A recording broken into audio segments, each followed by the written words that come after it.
Alright, hello everyone, my name is Shep, welcome back to the Butcher Circus, and today we are going to be talking about the upcoming winter tournament for the Butcher Circus. So, it has been a while since I've said, oh, the tournament information video is coming out tomorrow and whatnot, but it's finally here. Finally, the tournament organizers, myself included, have decided all the cute new features we're implementing into this tournament, and it is open for registration.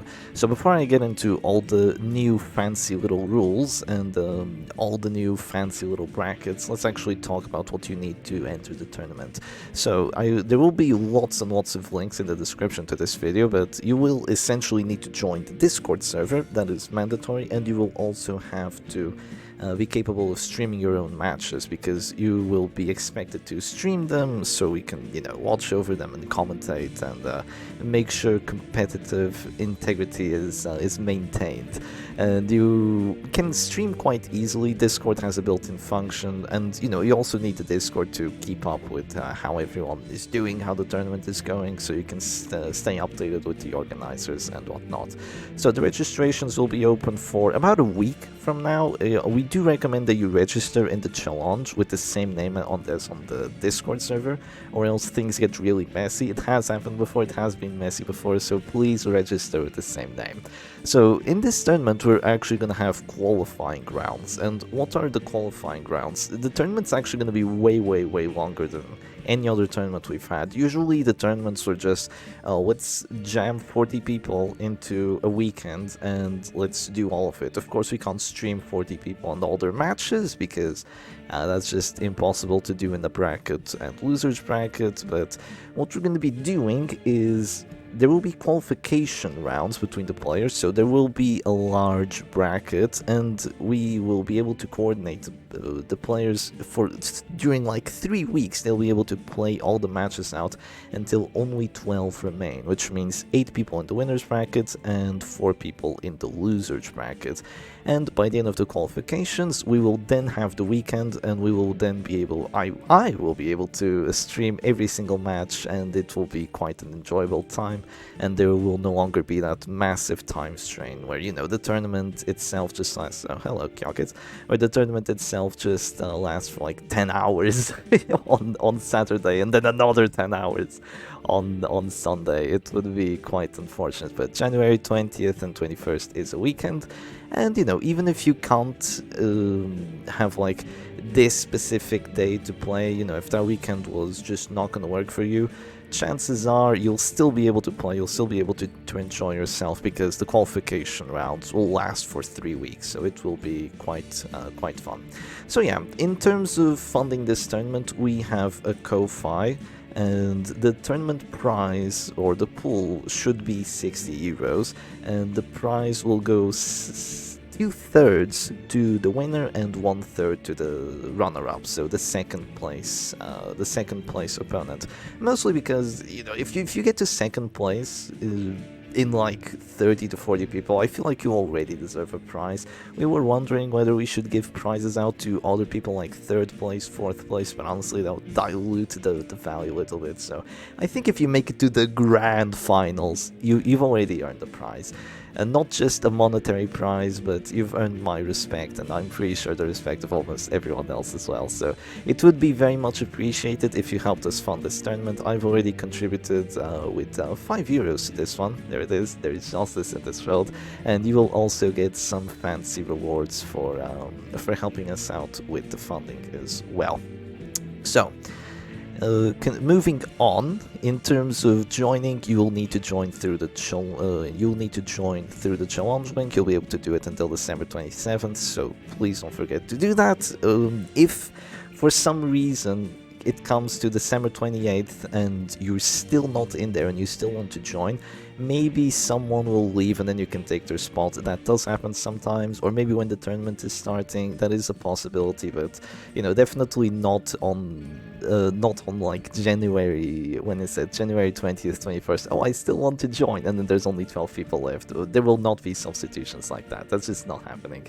But anyways, moving on to the actual rules themselves, we're basically going back to the original rules that happened for the first tournament, though there are some new specifications. So this will take a while, but feel free to settle in, and we'll go through the rules together.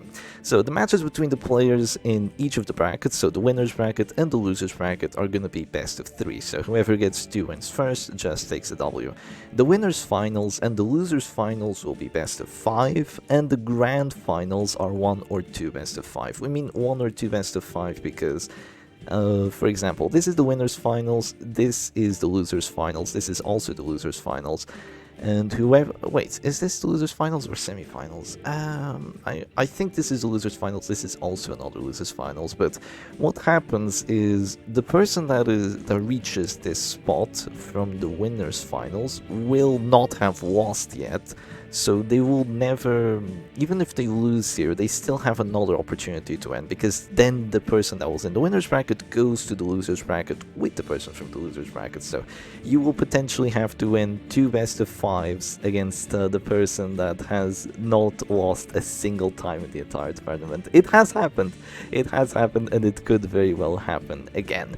So yeah, best of 3s and then best of 5s. In the best of 5 you have to win 3 matches to take it. So you can't use the same winning team in the same best of 3, and that also applies to the best of 5. What that means is, for example, you can't play WD twice if you win with it the first time. So let's imagine I roll out the WD, which is 4 specific characters, and then I win with it. I can't use those 4 specific characters together again. So for example, WD is Arbalest, Bounty Hunter, Crusader, Abomination. Even if I change the positions around, it's still going to be considered WD. I cannot use it again. That works for the best of 3, which will be quite easy to track. It will be a bit more difficult to track in the best of 5, but if there are illegalities, there will be further things here to kind of take care of them. So yeah, if the grand finals goes to a second best of 5, it kind of just resets when it goes to the second best of 5, or else too many teams would be taken out of the equation. So there will be no more character bans, there will be no more trinket bans. That was in the previous tournament. We're going back to this one, see how it works. And I do think this was quite a fair way of having the tournament, so I hope people also like it as well. So after winning with your team, you can't play with the same 4 characters, even with different trinkets, movements, or placements, as I just mentioned. Of course, you can put in similar characters like Arbalest, Musketeer. They're 2 different characters, so you can technically win with an Arbalest team and then do the exact same team, exact same setup, except you have a Musketeer. That is okay, they're different characters, they're used differently, it's perfectly fine. So, if no sign of the player 1 week after starting the time for their match, then it's the loss. We say 1 week here, this will be altered, but this is for the qualifications. Basically, if it's been 1 week since you've registered and since the qualifications have started and you still haven't played a single match, then you will be eliminated. But it is expected that the players will contact themselves, will contact each other, or we will help you contact each other through the Discord. It's quite easy doing that, especially if you choose the same name in the challenge. And after setting a time for the match, if you are not there for that match within 15 minutes, then you should talk to a moderator or a tournament organizer, and then we'll be able to figure it out. So if your opponent is streaming the match, they can exceptionally request you to put ready first and hold your ready once you are sure of your team. Players streaming the matches are advised to hide their decks before the match starts. So usually only one of the players is streaming the match, so what you can do is, if you're the person streaming, you can ask your opponent to pick their team, click ready as you're in the Butcher's Circus. I think I should be able to do it, right? Yes, but basically when you're in someone else, you click ready and then you just wait for them to click, and after you lock in your team, you can't change it. So as the person that is streaming, you get this, not an advantage, but you get this safety to make sure that there's no cheaty. So in case of disconnects and desyncs, in case of a desync, you should take a screenshot of what happened and like what your team looks like, what your what the enemy team looks like. This could be 10 rounds into a match, which is really unfortunate. Thankfully, these things are not too common, but in the case they do happen, these measures are very important for you to take. So feel free to take as many screenshots as you want with all the abilities and all that. You should first discuss with the other player and both agree to replay the match if the match outcome wasn't decided. So for example, you're like in round 3, it's not clear who's gonna win, you just say, you know, let's replay the match, let's make sure we have the same coin flip, and let's hopefully not get another desync. If one of the players has a big advantage, so let's imagine I was playing with a damage team, you were also playing with a damage team, but I was up 2 characters, there's no way you'd win that, then you both players can just agree that, you know, let's not waste time playing that again, it's just a win, and let's move on to the next one. Then they decide to replay the match with the same coin flip. Players should put themselves in a similar position than before desync happened using the screenshots. Yeah, just make sure that the coin flip is the same if the other player requests it. If it's too difficult, then one of them should contact the tournament organizer. Once again, if something looks too difficult, just contact the tournament organizer. There's 5 of us this time, so it will be incredibly easy for us to handle every situation. So we're here to help, okay? We're here to help and make sure everyone has an enjoyable experience. So if both players agree, then it's fine. If the players don't agree, then the tournament organizers will get involved. If you don't agree with the tournament organizer either, then the tournament organizers can go do a vote and see how it goes from there. So in terms of mistakes, if you misclick and start a match with the same team, so for example, I win with WD and then I start a match playing WD, you can surrender to stop the match, so you can do that, but you must tell your opponent one character you will use for the next match and the character trinket, so you don't lose the match on the spot, but you will have to tell your opponent one of the characters you're going to bring plus one of the trinkets, so it's basically going to give your opponent some insight into what you're doing to make sure that, you know, to de-incentivize you from doing this mistake, because what you could technically do is do this, just scout out what team your opponent is bringing and then say, oh no, I picked WD, let me just restart this please, and now you already think, oh, my opponent wanted to play stress, so blah blah blah. But the players are free to pick teams different to the ones in the failed match, except of course they will also have to respect the team bans, the team they win with, they can't use it again. And they will have to respect the disadvantage placed on the person who made a mistake. So having one of your characters revealed and the trinkets is quite bad for your side, obviously, because there are characters which can kind of flex between damage, stress, and DOT teams. But if you know your opponent has a jester, you're not going to bring dodge. That's kind of the idea. So try not to make the mistakes. Not only is it kind of annoying for each party, it is also very disadvantageous. So if you start a match with a legal team, you cannot stop the match if you forgot a trinket or ability or made any mistake in picking your team. You must play with what you readied up with.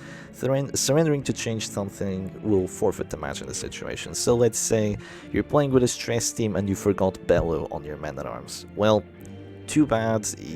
There's if you still try to play that match out, went back and then got a Bellow, it could not be a Bellow, it could be a trinket change, it could be something else. It would just be unfair for the other player. So if you forgot a trinket or ability, try your best, still try to win like that, and surrendering, because, oh, I forgot a Bellow, blah blah blah, I'm gonna go out. If that happens, you do forfeit the match in that situation, and it is a win for your opponent. So in general, organization, the tournament registrations are open till December 27th, as I've mentioned before, and the tournament tree will be finalized live. So don't try to oh, if I register now, I'm gonna have to play against Silac. Let's not register. That's not how it's gonna work. The whole bracket is gonna be reshuffled after the tournament registration is closed, so don't worry about that. What else? The qualification starts December 27th and will end January 19th, so it's about 3 weeks, and after it, the 12 best players will get into the tournament. The luckiest 12 players, I should say. It is the best 12 players. There is a lot of RNG in the circus, but there's also a lot of skill, and it is usually the players that are trying the hardest that still make it to the end. So I can't just say it's luck. There is also some best attributed to it. We'll get into the main tournament. So it starts on a Saturday at 1 p.m. Central European time. So it's starting at Central European time at 1 p.m. It's probably morning for the Americans, so if you're going on a night out on Friday, maybe drink moderately, or don't drink at all, or don't do any crazy things, because it's kind of early in the morning, especially if you live somewhere like in sunny California. It is quite early in the morning. The reason we're doing it at this time is so everyone can kind of not be playing at 3 in the morning, because time zones are extremely annoying, but this feels like, the way that we can please the most people. Of course, during qualifications, it will be way easier for you not to be in a very awkward time, because then you can just set up a good time with your opponent for each of you, so that's a good thing. Start of the game. At the tournament qualification start time, go to the general voice channel and inform tournament organizer before starting. So this is for the qualifications and for the main tournament as well. Then if you're in the loser bracket, you can start your next game as soon as you know the identity of your opponent. So in the losers bracket, you can basically just keep on playing the matches. There's no need for you to inform tournament organizer like, oh, we're starting this match, we're starting this match. Just go ham with it, just go ham. For each game, you and your opponent must stream in a free voice channel. So we have 20 voice channels, so please don't feel worried to just hop on tournament 14 and oh, it has my voice there. Don't feel worried to just hop on there, start streaming your match, and just enjoying yourself. Usually a lot of people actually join it just to watch too, because Butcher Circus matches are fun, believe it or not.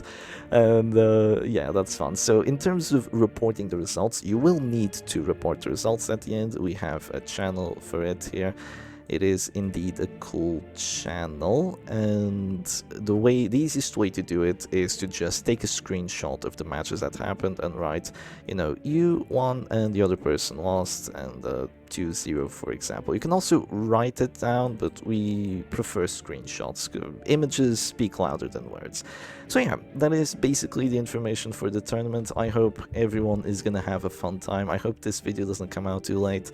It's we still have a week left before the registration. I hope that's enough for everyone to kind of map out their schedule and see if it's possible. But do let me know if you actually agree with the new qualification 3 weeks. I think it's going to be very helpful for everyone, and I hope it does work out as well. So anyway, hope you all enjoyed today's video, and I'll see you again another time. Cheers.